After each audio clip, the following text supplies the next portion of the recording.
Now, how did a horrifyingly chopped Siberian peasant somehow gain more influence than generals and priests?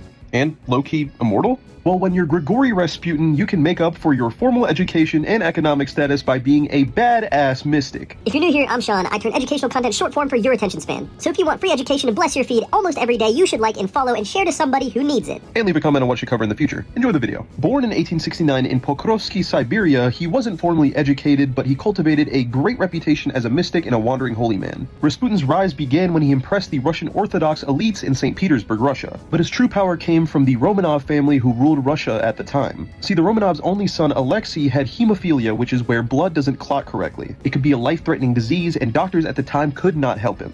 But when they found and hired Rasputin, he was able to calm down Alexei's bleeding episodes, possibly just by lowering stress and advising against the usage of aspirin, which worsened the bleeding. And to the desperate royal family, they thought this man was the second coming of Jesus. I mean literally, Tsarina Alexandra believed that Rasputin was Sent by God. And as World War I drained Russia, Rasputin was able to get even more influence, which caused nobles and clergymen to despise him. And like the ops they started spreading rumors of corruption, drunkenness, and womanizing about him. And to many, Rasputin symbolized everything wrong with the monarchy. So in December 1916, They tried to unalive him. a group of aristocrats lured him into the prince's palace. They fed him a ton of poisoned cakes and wines, But he didn't die. so they were like, despite them trying to switch him down.